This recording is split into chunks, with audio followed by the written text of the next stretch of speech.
Hello and welcome to my channel. I'm Angela Brennan and today I'm bringing you my May submission of the Canva Cards Challenge number 10. It's a quarterly challenge that runs from the 1st of April 2023 to the 30th of June 2023. It is a challenge that allows you to use 6x6 patterned papers and you make 15 cards. It shows you the cutting guide where there's a scissor icon to show where you start cutting the paper, and there is circle numbers to show which card sketch it relates to, as well as the arrows to show which orientation the piece of pattern paper will be placed in each of the card sketches. So when choosing your pattern papers, if it's directional, it's good to look at each of the cutting guides and the sketches to ensure that the pattern paper will be facing in the correct direction. Some pattern papers, as I have chosen for this submission, they are non-directional, so they can face any way and still be fine. It's all color coordinated and the colors match each of the card sketches. This here is a very clear view on all the card sketches and which pattern papers it relates to. It's very useful when you choose your 6 pattern papers. And for this submission, I used the Altenew Alcohol Ink Background 6x6 inches pattern paper pack. Using the cutting guide and the card sketches, I choose 6 papers from this pack, ensure that they're complementary in the way the card sketches are put together. And I label them A to F in order of the cutting guides, so I'll be able to cut them.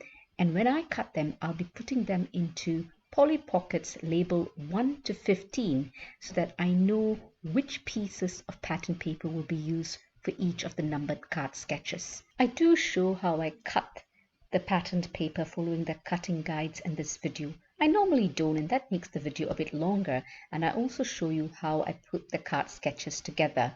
I've done this due to some requests that I've had. However, I have included the times for each of the cutting guides, each of the card sketches, so you can go straight to the part of the video you want to watch, as it's quite a long video. I really hope you enjoy the video. If you do, please give it a thumbs up and consider subscribing. And when you do subscribe, remember to press that notification bell so you're alerted when a new video is uploaded. I have a lot more information on the way to put this challenge together and guidance to that as well in my blog, and the link to my blog is in the description below. All these guides and all these pattern papers for previous challenges are available on canvacards.challenge.com. I've got that link in the description below, and if you want to get any of these guides and pattern papers earlier, you can always be part of her Patreon group, and the link is below as well. I do hope you will give this challenge a try. You've got a whole quarter, so you've got up to the 30th of June 2023 to be part of this challenge. So even if you do a card every other day, you will still be able to complete the challenge. I'll leave you with some music now, and I'll catch you later.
The cutting guides D, E and F are similar, so I only show you how I do cutting guide E.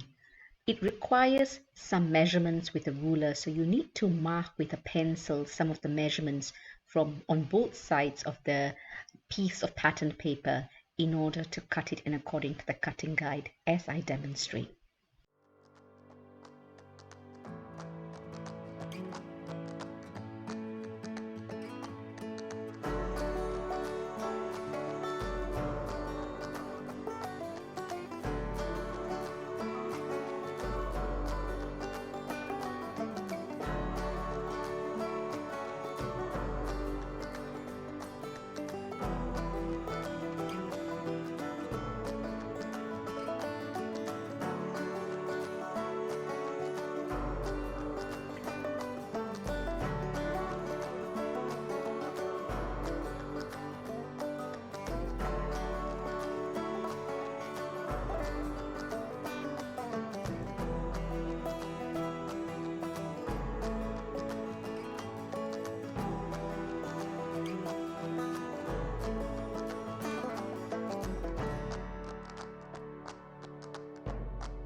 After all the pattern paper has been cut and put into the respective numbered poly pockets, the next step is to follow the card sketches and create the cards. So you put all the elements to create the card sketch, the plain paper, the base card, the embellishment, the sentiment to create the card sketch. I'm going to show you here, and I've labeled it for each of the card sketches.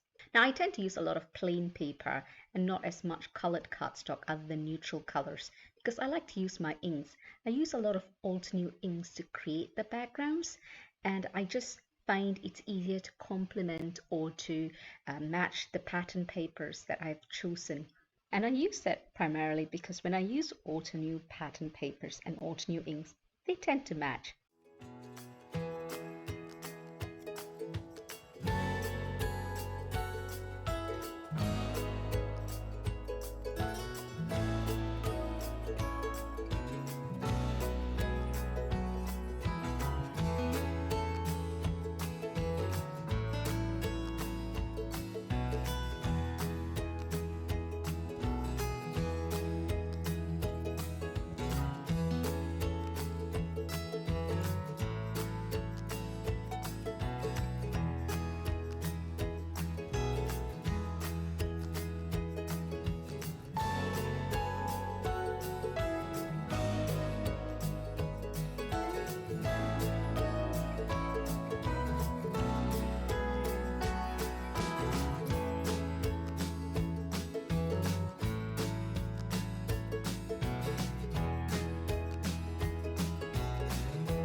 is the only card sketch that requires you to fold the patterned paper. So having a double-sided pattern paper helps, and if you don't, you can always color it. So firstly, you mark in pencil at 2.5 inches, which is really half the length, and then you draw a line inside to cut, which is about 1.5 inches. Having a T ruler to draw the line inside really helps. And then I use a penknife to cut it. Now when it's a thick cut, it's better to do light cuts and do it a few times, and then take a scoring tool and score the diagonal cuts and just fold it. It's rather simple, but you just need to be precise so you have a nice crisp fold as well as a crisp cut.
sketches 10 to 12 are very similar.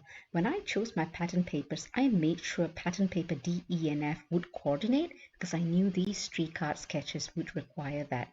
So I do the card sketches together, these 3.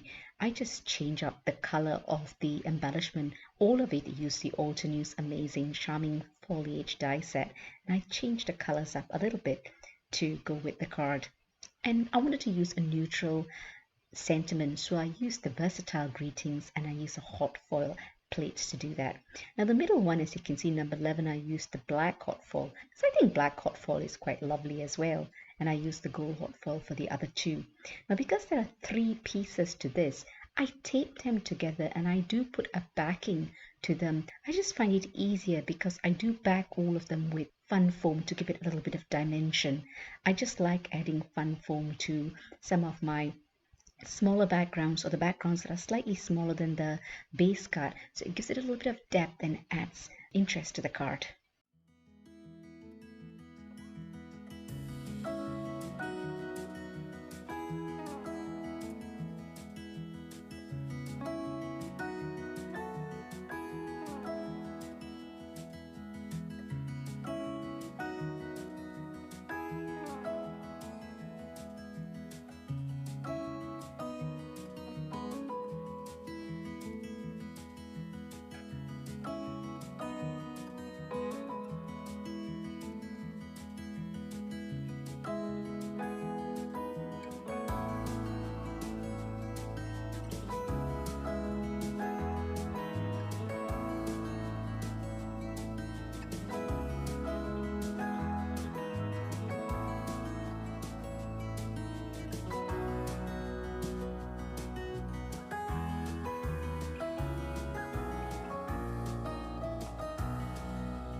Here are the completed cards that I've put back into the Polly Pocket so I know which card sketch it relates to when I'm going to post it on Canvas Cards Challenge Facebook, so I'm part of the submission.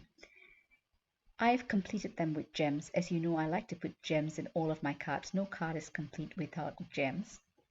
I really hope you enjoyed the video. If you did, please give it a thumbs up and consider subscribing. And when you do subscribe, remember to press the notification bell so you're alerted when a new video is uploaded.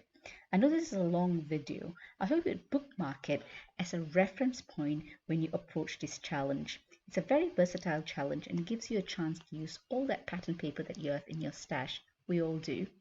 And as you can see, the approach, how I've approached it, is quite versatile. You don't have to follow it to a T, but you just need to take inspiration from the card sketches and take part in the challenge. It's a quarterly challenge, so you've got a whole 3 months to do it.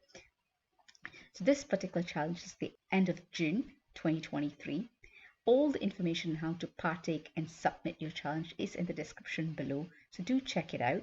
And there's a whole lot of prizes to be won for each of the submissions. There's monthly prizes as well as a prize at the end of the submission. So give it a go. And finally, you may have noticed Card Sketch 6 is not part of what I've shown here, because Card Sketch 6 is what I did as part of the video hop to introduce this challenge.